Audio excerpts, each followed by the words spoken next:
All right. Hello, Epidemics. Did everybody find the lizard? I see some people aren't sure if they did.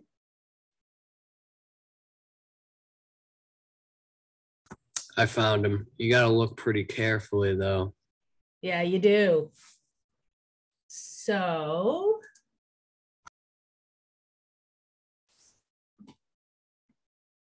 he's right there.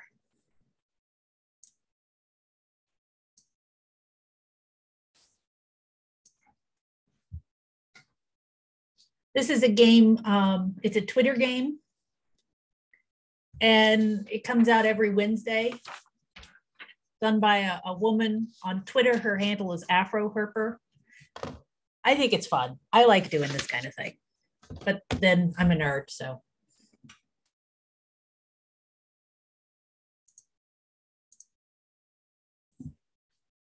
All right, reminders. There's a quiz and a journal entry that are due Sunday, February 6th before midnight. Now, we're talking about HIV, and we're getting ready to start talking about the origin of HIV. And I want you guys to be patient because I know there's a lot of stuff like the idea of polio vaccines being involved. And I'm going to go through all of that and explain exactly what the leading theory is and why we believe that. All right. The origin of HIV was in this part of Africa. So that includes the Congo. It's very heavily forested. And when we look at wild primates and we look at them, we find a disease called SIV. That's simian immunodeficiency virus. And we look at SIV in a bunch of different primates, and we see that HIV-1, there are two types of HIV. There's HIV-1 and HIV-2, is most like SIV CPZ. That CPZ indicates it's found in chimpanzees. Okay. HIV-2, which is a different virus, it's not very common. It's not the primary source of the pandemic. Less virulent. Virulent refers to how severe a virus is. And when I say less common, it's probably less than 1% of all HIV cases. And that strain is most closely related to an SIV found in a monkey called the sooty mangabe. So most of the HIV, and in fact, everything we're talking about is going to be HIV-1, is the chimpanzee version. It came from the chimpanzee. And there appear to be at least 3 spillover events. This is based on looking at the genetics of HIV in people all around the world and in tissue samples of people who got it before we knew what it was. We believe this happened in the early 1900s. Wait, what are you talking about? What happened exactly? Sorry. HIV spilling over from chimpanzees into humans. Okay, thank you. You're welcome.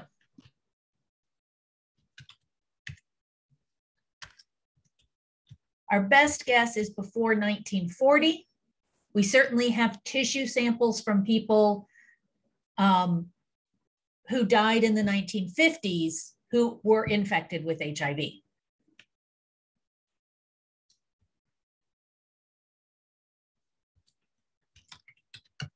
Earlier transmissions may have occurred, but social conditions did not allow the virus to establish.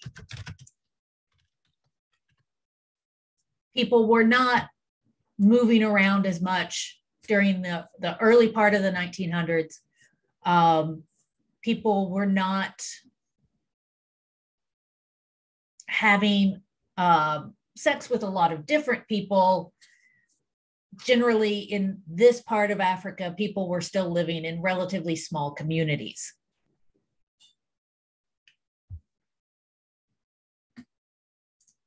All right, I need to type some more stuff in here. So if anybody needs to take a picture, there you go.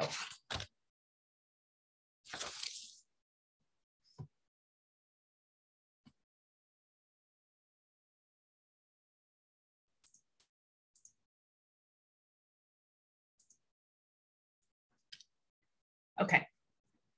I'm actually going to go to the whiteboard so I have plenty of room to write.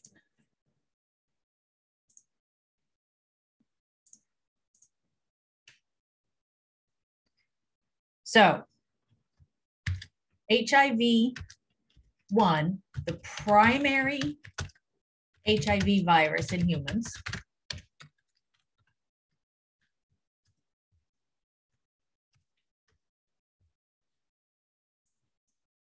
probably got into humans due to bushmeat activities.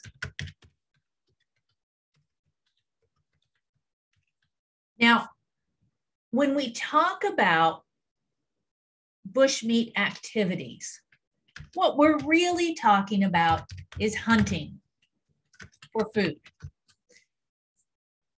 Bushmeat is a commonly used term, but it's not used for hunting in America. It's not used for hunting in Europe. It's generally used when we talk about hunting in poorer countries. So we'll talk about bushmeat when we talk about Africa and China and India. So it's kind of a discriminatory term that just means hunting.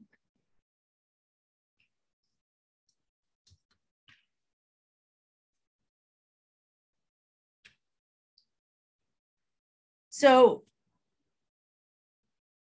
it passed into humans a couple of times, and it became established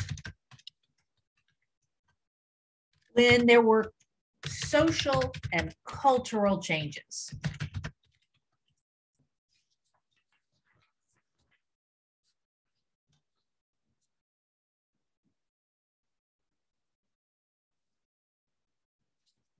And these social and cultural changes were related to colonialism,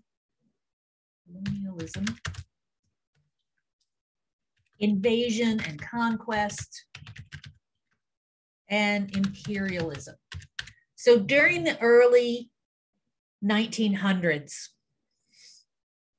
a lot of European countries started moving into Africa, taking over the communities, taking over these countries, and extracting resources to make themselves rich.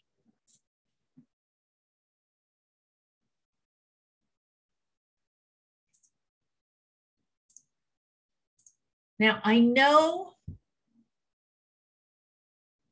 we had talked, it has been brought up, there's this idea that HIV got into humans through polio vaccines because they were testing polio vaccines on people in Africa.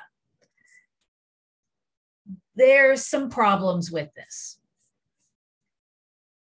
The big one is that HIV was in humans, the latest in the 1930s, and the polio vaccine testing didn't take place until 20 years later.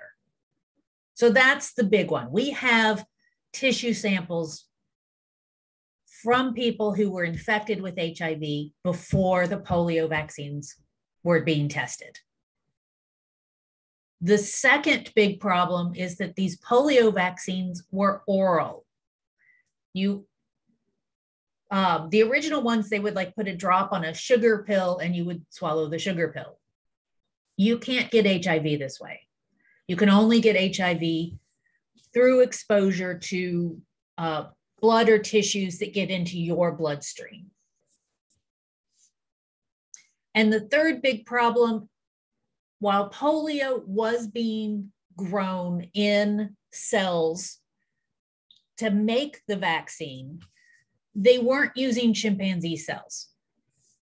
And chimpanzees are clearly where HIV came from.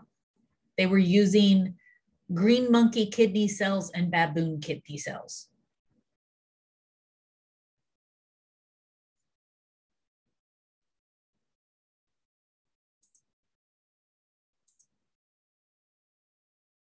Can you go back for 1 second?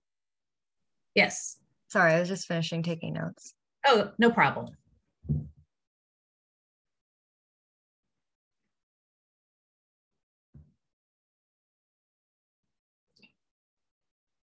Perfect, thank you. You're welcome.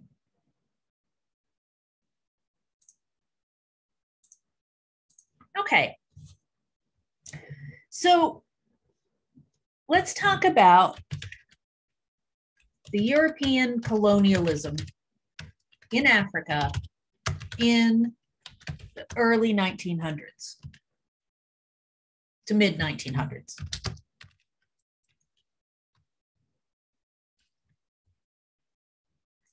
Because that's really when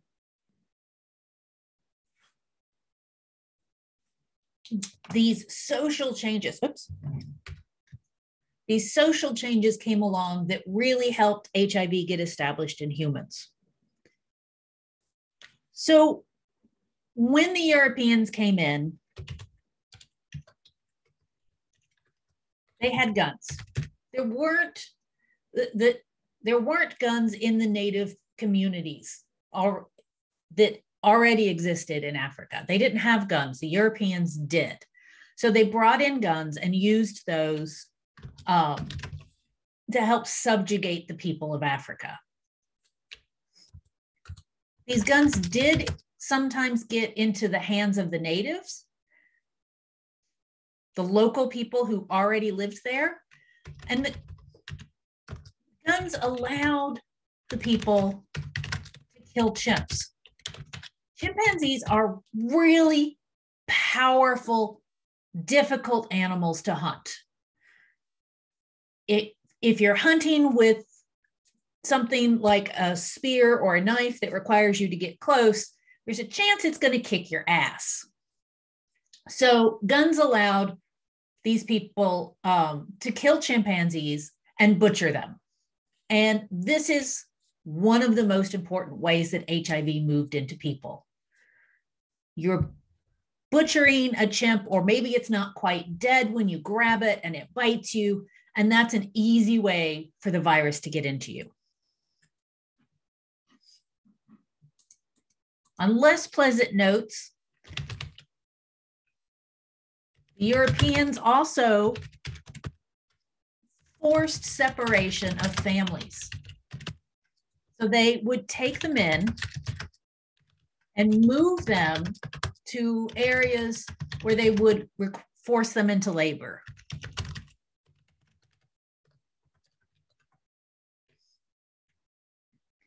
So you've got a whole bunch of men living in labor camps.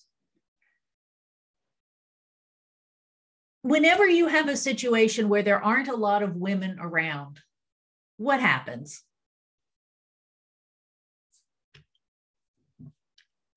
Chaos. Well, yeah, some of it's chaos. Right.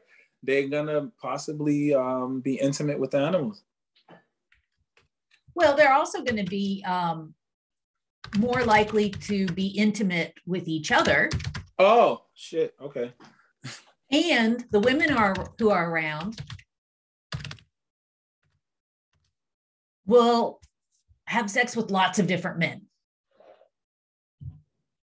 Prostitution goes up dramatically. So if you've got a camp of 100 men and you've got 5 women, those 5 women, yeah, lots and lots of this kind of thing going on.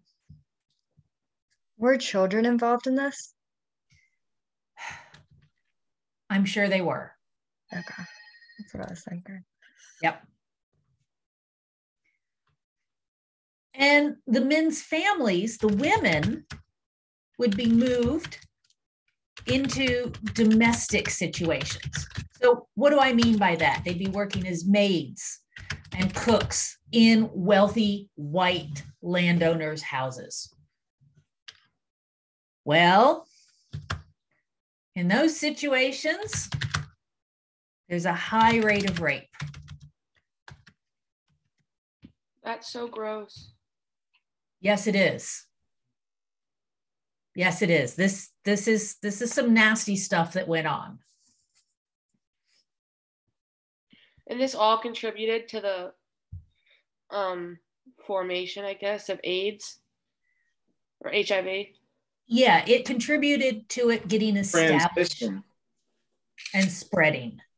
Jerry, I'm sorry, I talked over you. I talked over you. I'm sorry. It contributes to it coming to here. That's what the point of this is. And I have a point about the African women working in those rich guys' homes. So I got my ancestry.com DNA thing back, and I'm 11% Irish. Whoa. So, I'm sure Yeah. in my ancestral lineage, that happened as well. I was floored. I found this out like a few months back. I'm Irish, guys. What? Megan, you've got your hand up. Yeah, I just have a quick side question. Yes. So when they would eat the chimpanzees, I guess I'm trying to say, were the chimpanzees at all sick, or was it like a situation where like it was just they had it in them and that's just how it was? I'm just trying to say, I don't know if if the chimps were sick and it was spread that way, or they just had no idea and they were completely healthy when they consumed them. It was probably both. SIV will make chimps sick, just like HIV makes people sick, but there's a long period of time when they can be infected and don't have any symptoms. So it was probably some of both.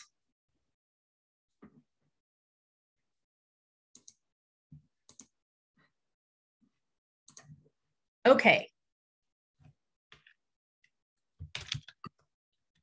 Anal sex and rape. These types of sex have a likelihood of tissue injury.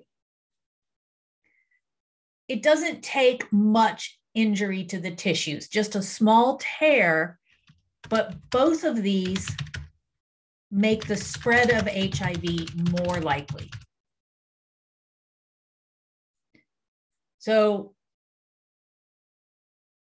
penis vagina sex or oral sex can spread HIV, but it's not as likely as anal sex and rape.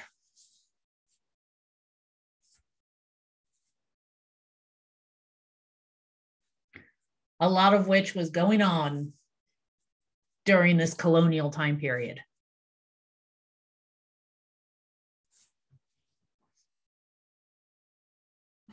All right, picture time.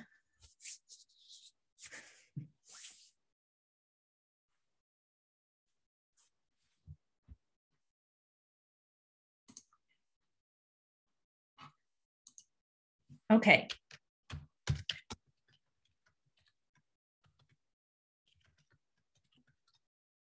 Vaccination. So when the Europeans moved to Africa, they brought some of their diseases. And one of the big problems was smallpox. Smallpox was incredibly deadly. So there's a high rate of mortality for this disease. But it's also the first disease we had a vaccine for. So there was a vaccine. And so in order to preserve the workforce,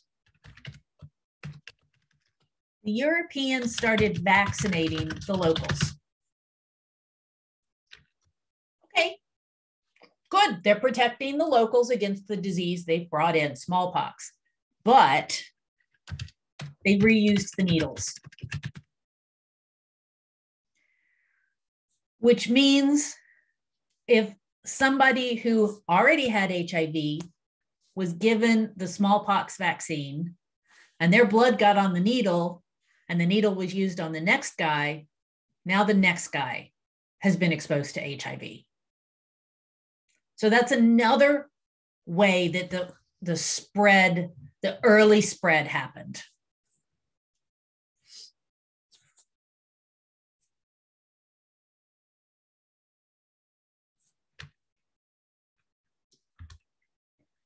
And early antibiotics also used needles. They were also injections. So there we go. And when we're talking about this, the probability of transmission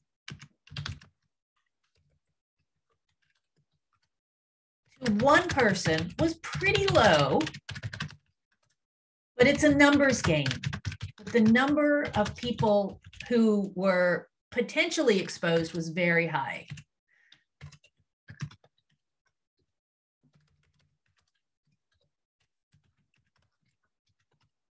And so you end up with a lot of this going on. And so we estimate that by the 1920s, HIV was probably relatively widespread in the city of Kinshasa,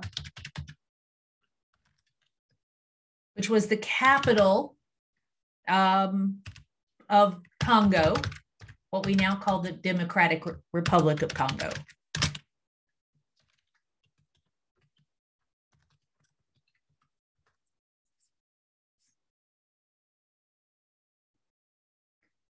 Okay. So this is what was going on that allowed HIV to become firmly established in humans in the Congo region in particular. Was there stuff going on in other parts of Africa? I'm sure there was. We don't, or I should say, I don't have access to that information. With all of the diseases we're talking about, most of what we in the Western world know comes from Europe and America and like Australia, the Western world. We know what happened. We've got good documentation. Were things going on elsewhere? Absolutely. We just don't have that data. Okay. I'm going to clear this and we're going to talk about how HIV moved from Africa to the US, because we understand exactly how that happened.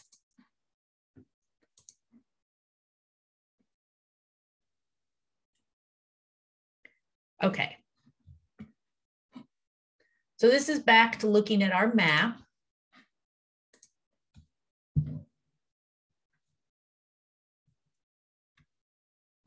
Oh, well, I'm just going to rearrange things slightly. Congo gained independence from Belgium in 1960.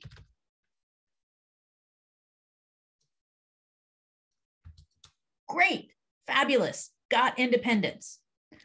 But the economy was not great, not surprisingly. And so a lot of poor people from Haiti went to the Congo to be menial laborers. So to do some of that stuff that the local Congolese people were doing or were forced to do for the Belgians, now the native Congo people weren't wanting to do that, duh. So people from Haiti went to the Congo to do those jobs. When they went back to Haiti, they took HIV with them. The Belgians took HIV to Europe. No surprise there. In the 60s, 70s, and 80s, Haiti was a brutal dictatorship. It was really hard to survive in Haiti during that time period. And so the US allowed a lot of immigrants from Haiti. And we know that there were 7,000 people who were given permanent residency in the US, 20,000 who were given temporary residency in the US, and we don't know how many people came over undocumented.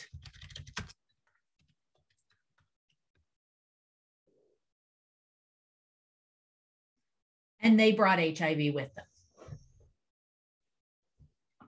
In addition to that, since we are talking of horror stories, during this time period, Haiti was a sexual tourism destination.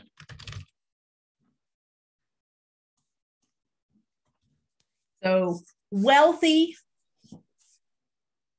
I watched something on this. It was like, it's a show on National Geographic, and they basically just try to like prevent people from like smuggling and stuff into the US at like airports and stuff. And like there's a big thing for like sex tourism in like Central and South America. It's so like, I don't know, like uncomfortable, I guess, when you learn about it. It's very uncomfortable to learn about this stuff. Absolutely. I feel, especially if you're a woman. I mean, men too, obviously, but. Yeah. And when you have sexual tourism, it's not just women involved. You get high rates of prostitution, both male and female, and brace yourself, children. So that's another way that wealthy Americans and Europeans would bring HIV home. Is trafficking like in that realm? Yes. Okay, yes. That's what trafficking is also going on at this time. Yeah. Okay.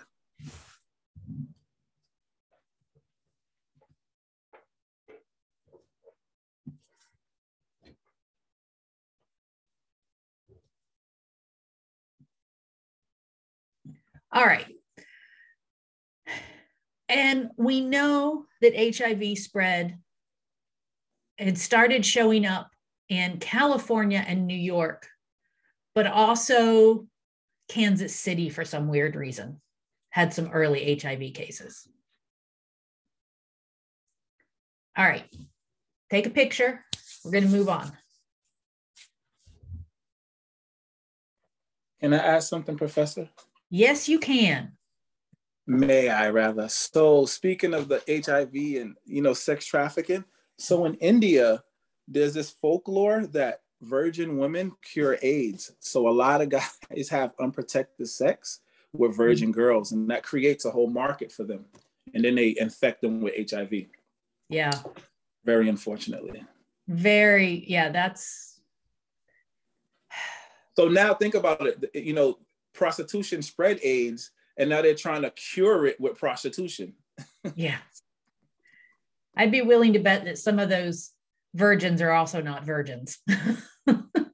If the guys pay extra for a virgin, Yeah, for sure. National Geographic or what, I forget what it was, but they're kidnapping those girls, like straight up kidnapping them, or even families are selling them. It's just ridiculous, man. We're lucky to be here is the point. We're very lucky to be here in America. Yes, absolutely. And that's also a big problem in China, because China has more men than women, because they have have had the one child rule for so long. And in Chinese culture, it's important to have a son. So women will selectively abort female fetuses, or if a female is born, a lot of families will put them outside and just let them die. I know, like, I went to school with like 5 people who were adopted, and they were from China. They were all girls, like from different families. Yeah, that's the good thing that happens. Yeah. Is that some families will give up the girls for adoption. Yeah. Wait, what's the what? How many months are you when you find out the gender? It's like 4. I'm not sure. It depends on the procedure, on how they're testing the gender. Oh, okay. So you can do amniocentesis and find out pretty early. Oh, okay. That's not usually done in the US because there is a slight risk of miscarriage with that. So in the US, it's usually not done until they do an ultrasound, which is toward the end of the second trimester. Oh, okay. So if you're asking, do they abort second and third that's trimester? what I was trying. Yeah, I wasn't gonna ask that straight up, but they do. Yeah. Yeah. All right.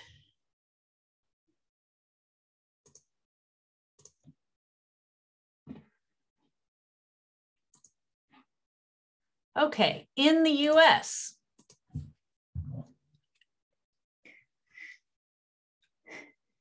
HIV really became a problem in the early 70s, or we became aware that something was going on. It became very widespread. We didn't really identify it. So this is the second H? This is HIV-1. Well, initially I didn't want to spoil, they called it the 3H disease. You know, you went Haitians, homosexuals, and hemophiliacs. So I was saying this is the second H. Yes, there you go. This is the second H. Yep. I actually had never heard that before, but it makes sense. So again, we have blood samples that were taken in the 50s and the 60s that show that HIV was already here by that time period.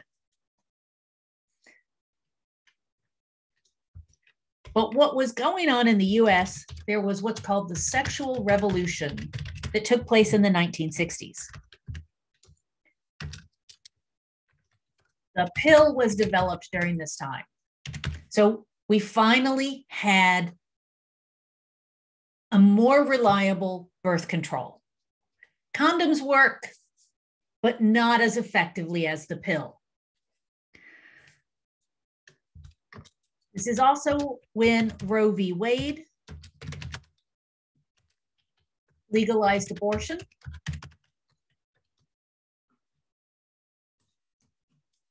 And so this allowed women to have some control over reproduction. Before this time period, if you got pregnant, you were screwed, especially if you were unmarried. Yeah, I didn't mean that to be a joke.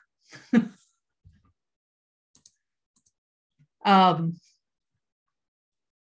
this women reproductive freedom came around at the same time as the early feminist movement and the civil rights movement.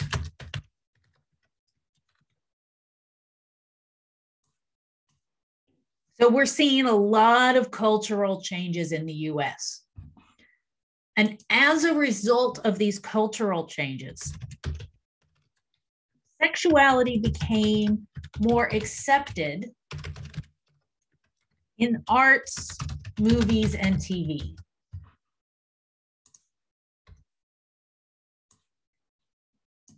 So we start seeing more sexuality in the pop culture. And in San Francisco and New York,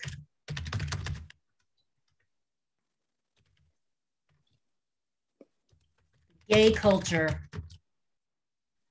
started coming out of the closet. It became more obvious that there was this culture among the gay men. It was distinctive culture. We start seeing places like gay bars where men were openly going to meet other men.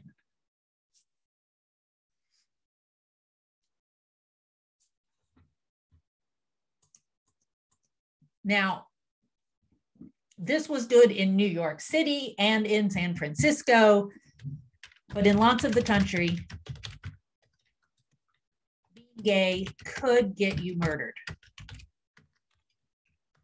Or more accurately, people would murder gay men.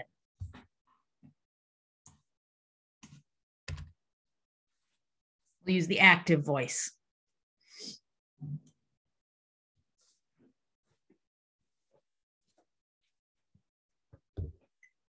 All right. Screenshot time. This is a random question. Can you screenshot on a MacBook? Does anyone know? I don't know. How to do it. Is there like a print screen button like at the top? You can hit Command-Shift-3 for the whole screen or Command-Shift-4 to do a section of the screen. Thank you. Thank you. What about Woodstock and the drug culture as well, Professor, and the sexuality boom all coupled together? Oh, yes.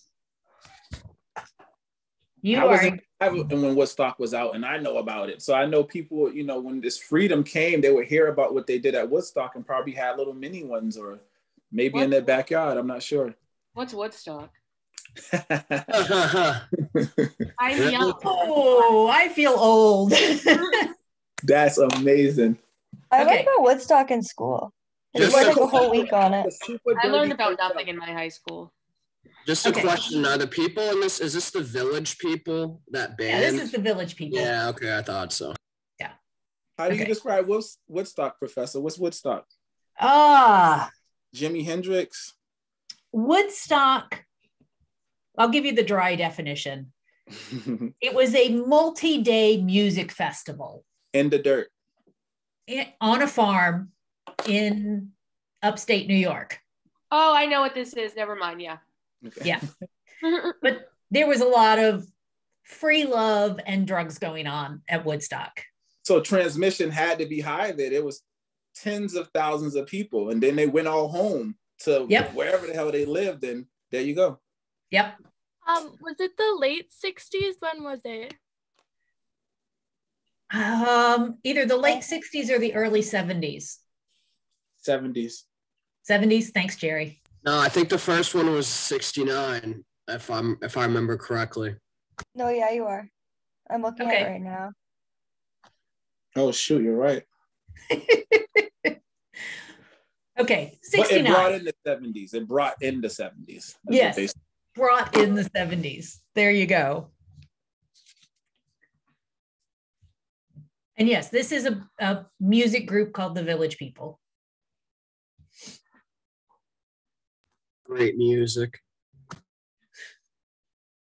Yeah, if you haven't heard of them, but you know the YMCA song, that's them.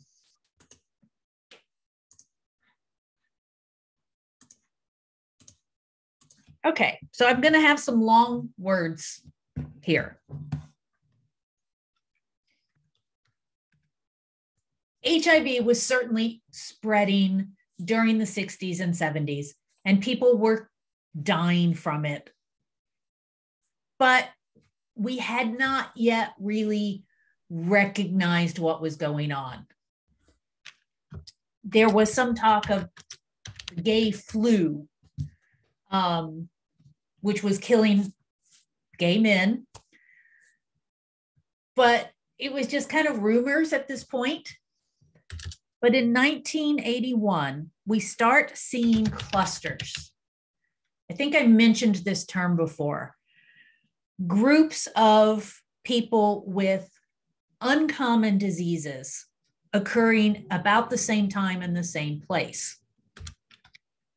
And we see these clusters in LA, San Francisco, and New York, the centers of open gay culture. And so what we were seeing were gay men coming in with pneumocystis pneumonia, sometimes called PCP,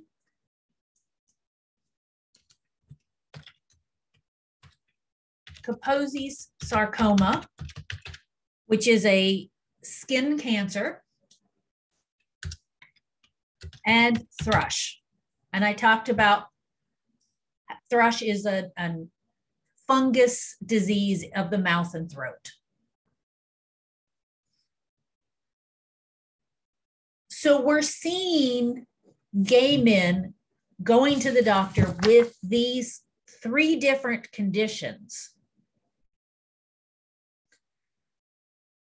all around the same time. All of these conditions are diseases of people with extremely weakened immune system.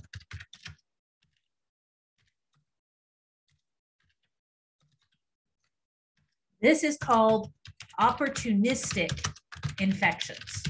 They take advantage of that weak immune system. And we see these clusters in LA, San Francisco, and New York City because they were relatively safe places. I talked about how people would murder gay men in a lot of the country. People who committed those murders usually got very light sentences. So they would get a very short sentence. It was like a slap on the wrist. And discrimination was legal. You could be fired for being gay. If you were in the military, you could be court-martialed and jailed if you were gay. Jailed. So a lot of gay men would go to LA, San Francisco, and New York City because they were relatively safer places.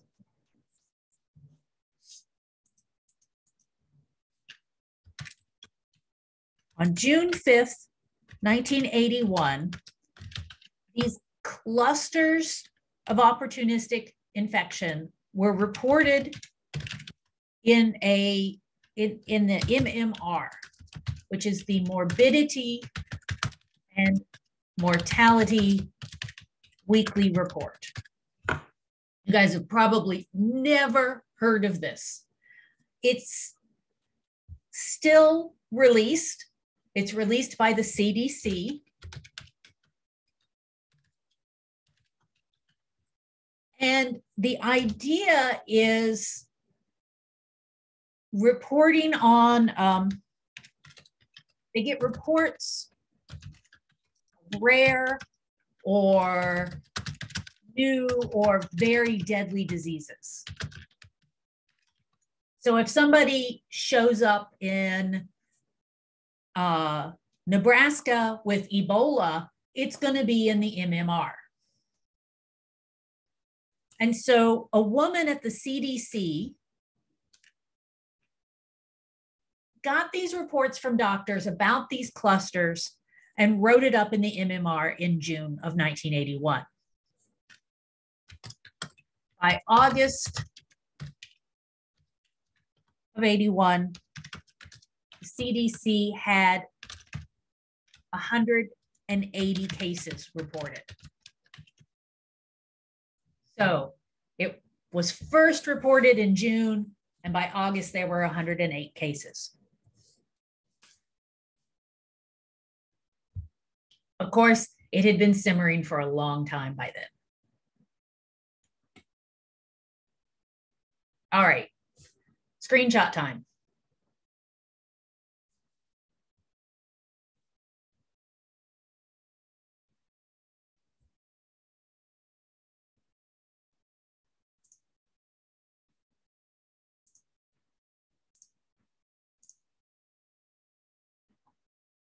Now, we didn't know what was causing this.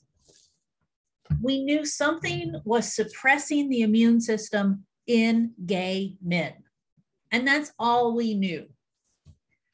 And at first, the general idea was that it was related to the use of a street drug known as poppers. It is an inhaled nitrate-based drug.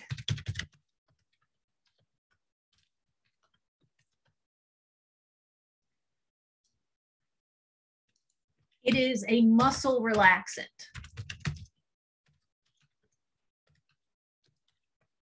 So if you inhaled this, it would relax the muscles in the throat and in the anus.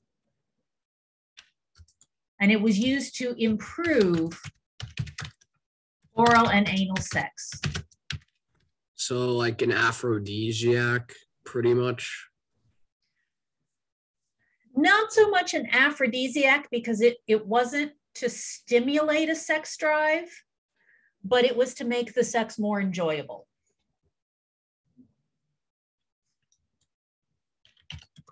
It also increases heart rate, and blood flow, which are also going to increase sexual satisfaction.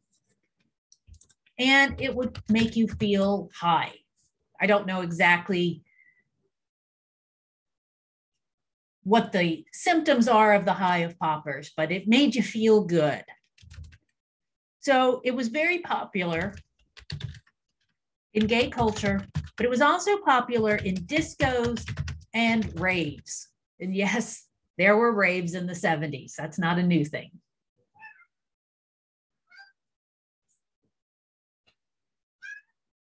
And here comes my cat. So it was a relatively safe. Oh, I've got a chat comment. Yeah. Yeah, he's coming up here. He wants some attention. So it was a relatively safe and short-lived high. So it didn't last very long. It wasn't really all that dangerous, but because it was so popular among the gay culture, people were like, well, that must be the cause.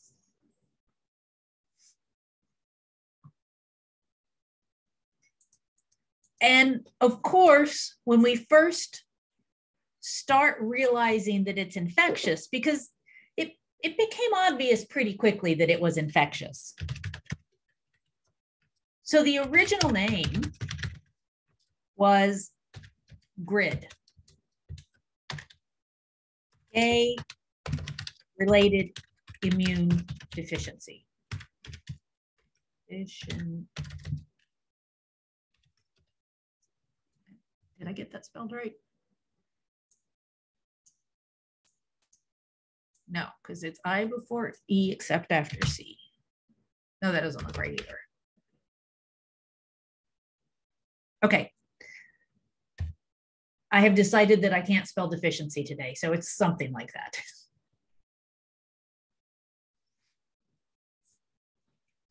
Now, when they named it GRID, That meant that straight people felt safe. It's a gay disease. We're not going to get it. So what does that mean?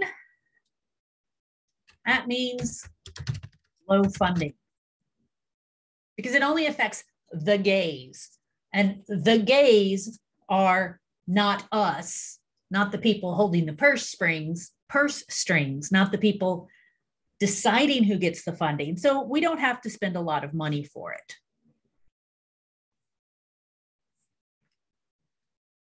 Anytime discrimination comes in hand with a disease, it's not going to be well funded.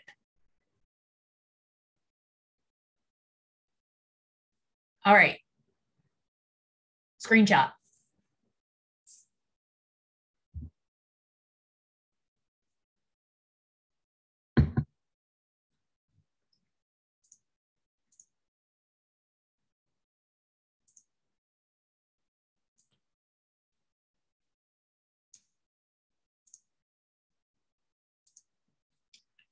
By 1982, the gay community understood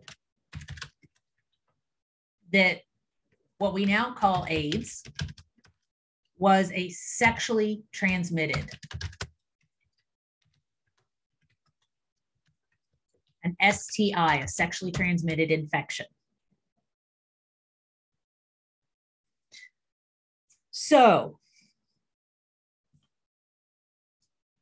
these two guys, Michael Kellen and, oh, Nate, you got your hand up. Go ahead. Yeah. This is just kind of like a semantics question, but why did they change the anagram from STD to STI? And is it still used, like that term STD? Because in the journal, I kind of like fluctuated between the two. I just didn't know what was the reason for that. No, that's a good question. I'm sorry I haven't explained that one yet.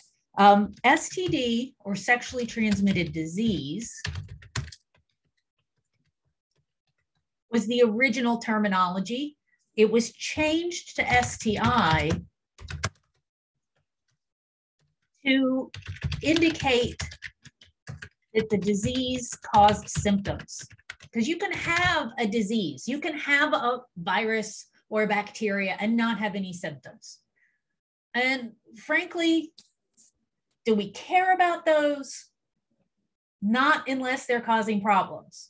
And there are lots of viruses that we swap around that don't ever cause symptoms. So that's why the name change. So would dormant herpes be an STD then if you didn't have any symptoms? So I know it's kind of like a in-between area. That is an in-between area, yes. If you're asymptomatic and you're not contagious, we could call it an STD. If you are contagious or have symptoms, then we would call it an STI. So it's kind of a, nitpicking kind of definition there. Yeah, there's standards defined for what category it would fall under. I guess that's what you're saying. Yeah. Alexis, I see your hand up. So I just have a question. It's like, you said it like probably 10 minutes ago. I don't know. But so you said that the way that you can get this disease is if it like breaks a tissue or gets into your bloodstream.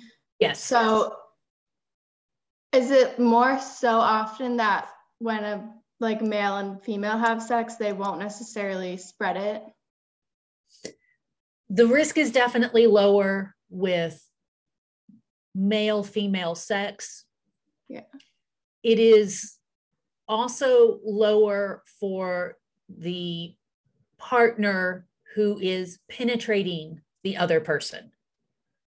Okay. So, because I just think back to like when I was in high school health class or whatever, the basketball star, I don't remember his name. I always want to call him Michael Jordan. I don't remember if that's the real person, but Magic. Like his wife, yeah, him. His wife didn't necessarily get, well, I think he has AIDS at this point, but when they had their baby, she never got the HIV. He still has HIV. It hasn't progressed to okay, yeah. So I was just wondering because I just think that's interesting. Yeah, the risk is definitely lower for male, female, vaginal sex. If it's anal sex, the rate is the same regardless of the sex of the partners.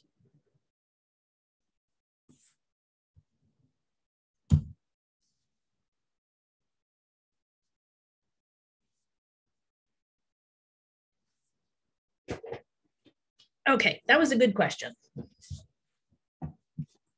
Another celebrity that comes to mind, Freddie Mercury, too. Yep. Yeah. There were quite a few famous people who died of HIV, of AIDS. Absolutely. Okay, so here we have these two men, Michael Callan and Richard Berkowitz, both infected with HIV. They wrote a document called How to Have Sex in an Epidemic in 1982. It was basically a short pamphlet, was the first time anybody started talking about safe sex.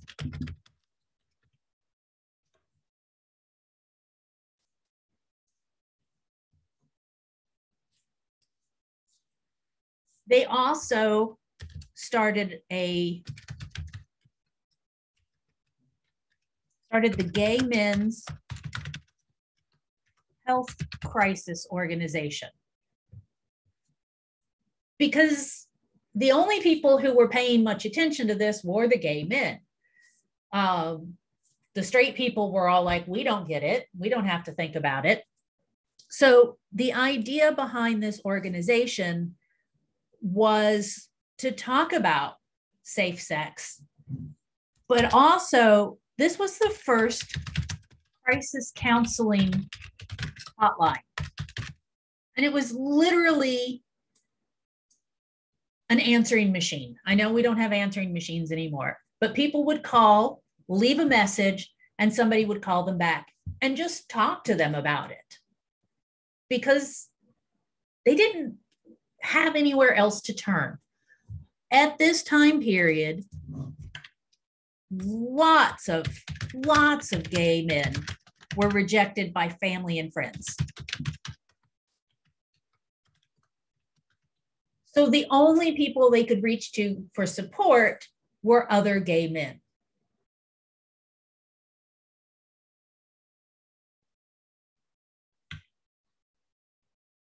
And of course, when we say safe sex, we're talking condoms.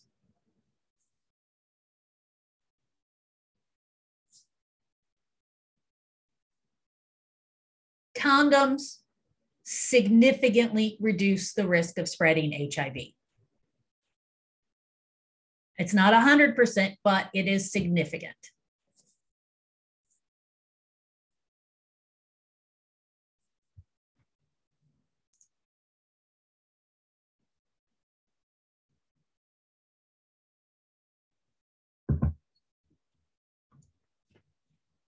All right, picture time.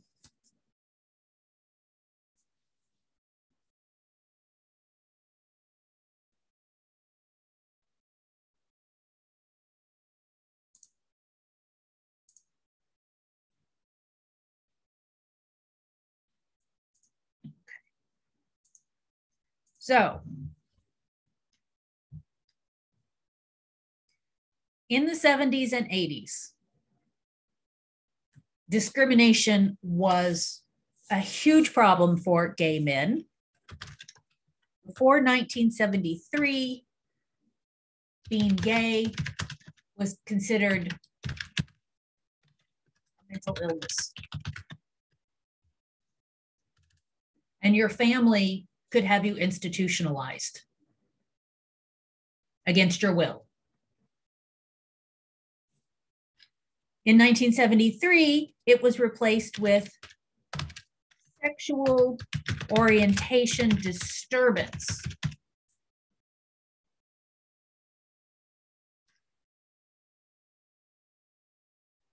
And this diagnosis was an official psychiatric diagnosis until 1994. You could diagnose someone who was gay with sexual orientation disturbance. Still a mental illness.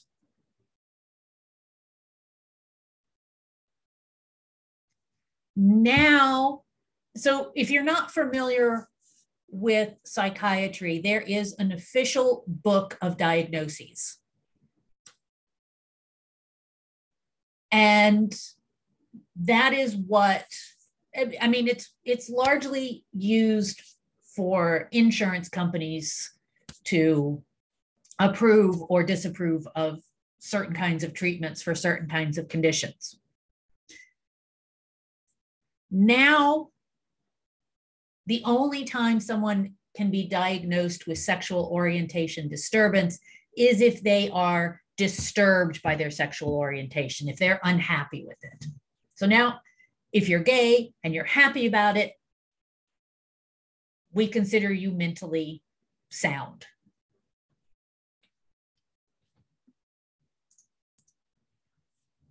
In 1942, homosexuality, both gay and lesbian, was, and it became what's called an excludable characteristic for military service.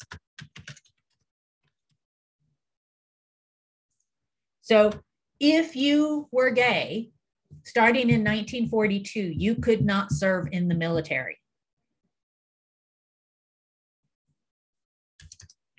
During the 1980s, the military discharged, why do I keep doing that? Discharged close to 17,000 LGBTQ, lesbians, gay, bisexual, transgender, queer, etc. If you are discharged this way, you lose veterans benefits,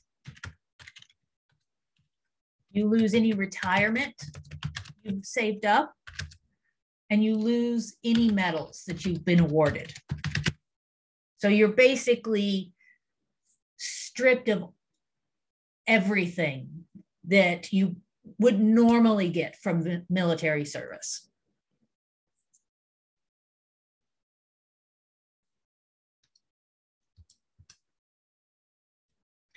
In 1993, Bill Clinton passed the Don't Ask, Don't Tell policy.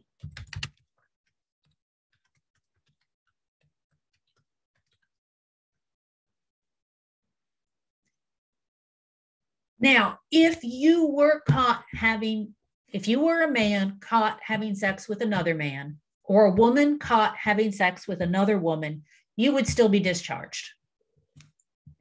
If you came out and told people that you were gay or a lesbian or bisexual or transgender, you could still be discharged. And during the 80s, an additional 13,000 military servicemen and women were discharged for this, for being, yeah. No, you finish. I cut you off.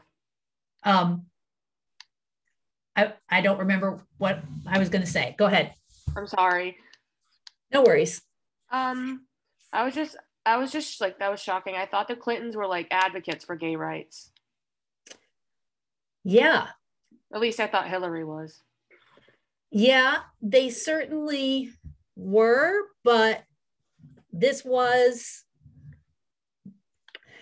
how can I say this? The president does not have unlimited powers. And this was something that Clinton could do to help. But during the 90s, there was no way he could tell the military, look, cut it out. It just wasn't in his power as president during that time period.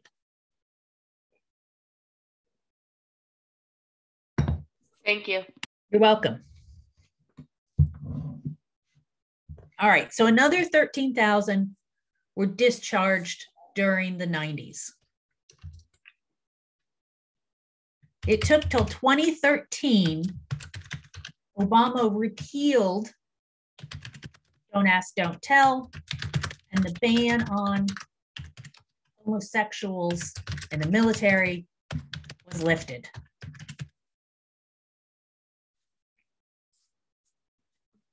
So that sounds all good, right? Finally, people are being allowed to serve. Unfortunately, because it was a presidential thing, Trump tried to reinstate it, particularly targeting transgender troops. Biden has overturned it again, or overturned Trump's reinstatement of Don't Ask, Don't Tell. So now, again, we are, homosexuals are allowed to serve openly in the military again. So this is one of those things that may go back and forth depending on elections. I think our society is much more accepting of homosexuality than we were in the 90s. But you got to remember, most politicians are old. Most of them are old white males. And they developed their viewpoints on this kind of thing back when it was discriminated against, and it was okay to discriminate.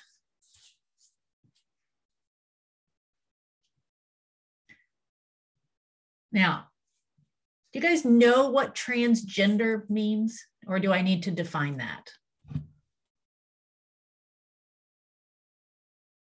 I know what it means. No one else said anything, so Okay. I know in. Okay, we're being pretty quiet, so I'm going to go ahead and define it because somebody's probably being quiet and not wanting to admit they don't know. That's fine.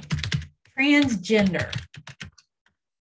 This means that your sex as designated at birth is at odds with your gender. So you may have been born and your birth certificate says you were born a girl, but you, inside, you are male. That is, you feel like a man, you want to be treated like a man, you want to act like a man.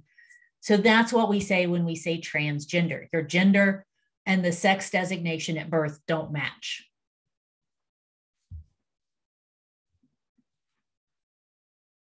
All right. Screenshot. Ooh, we're running low on time.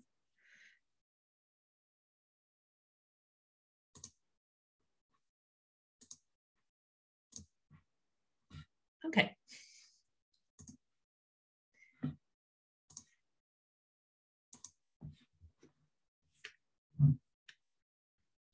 In the early 80s,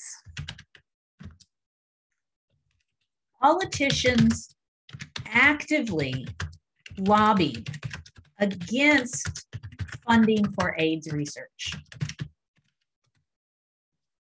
They did not want federal tax dollars being used for biomedical research on AIDS.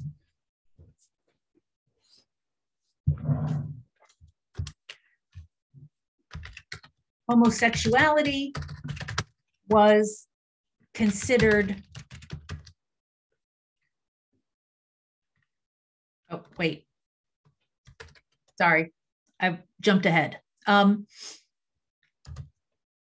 Gays would be called on the floor of Congress godless sinners who deserved to be punished.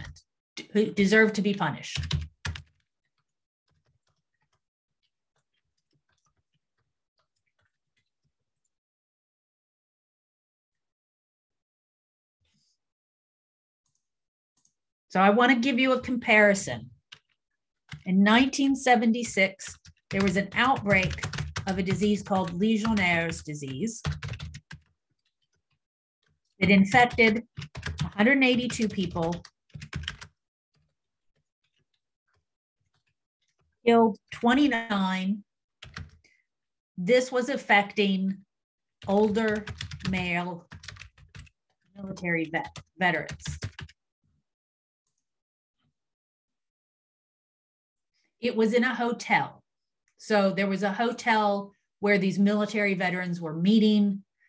At the time, they were calling military veterans legionnaires for whatever reason.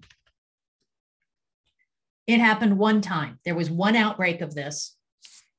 It's caused by mold in air conditioning vents. And during the early 80s,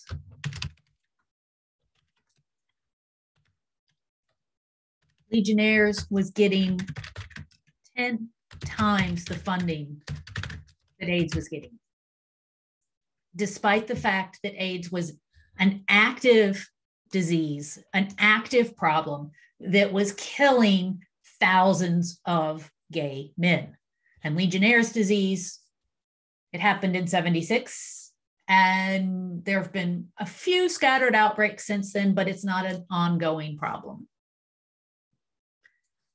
The delay in funding probably cost hundreds of thousands of lives. 1982 was also the last year. There were less than 1,000 new diagnoses. So 1,000 new people diagnosed with HIV, which is quite a bit more than 182 people infected with Legionnaires. So, what are these pictures of? Behind this giant inflatable condom is Jesse Helms' house. Jesse Helms was a Southern senator who was outspoken against gays. He was one of the ones saying they were godless sinners and we should not fund AIDS research. I just think this is hysterical. Gay activist groups had this giant condom made and put in front of his house and said, Helms is deadlier than a virus. Had to have been a pretty clandestine operation to pull off something that big. Yes, yes. Now, during the early 80s, politicians were not as rich as they are today. And so they weren't living in these exclusive communities like they do today. So it was much easier to find his house. But yeah, it's just hysterical. Okay. Just about out of time. Besides being hopefully absolutely horrified about some of the horrible things people have done to each other in the past, are there any questions or thoughts? I taught you something today. The triple You H. did. Yes, you did. It's usually 8 teaching, you know, so I'm the teacher's pet today. Oh, yes. Yes, you are, handsome Jerry. Thank you. Thank you. Oh, you remember that? I do remember that. When I talk about students, most of the time when I talk about students to my husband, it's just this student is really active in class and they ask good questions or they came up with something good. I don't use names, even though he's not likely to meet anybody. Sorry, Jerry, you're handsome Jerry. That's a private joke between him and I. All right. If that's it, then I will see you guys next week. I had one last question. That quiz, when I saw it cumulative, that means you can pick it up, stop, start. Well, right? It means that it covers all of the material from the beginning of the semester. Oh, okay. I didn't know if it was like you have to, I don't know why I thought like it meant you could do like pieces of it at a time. But if you're saying you have to take it all at once, then yeah. Yeah, I don't think I think it's set up that you have to finish it at one sitting. No, that's fine. Yeah.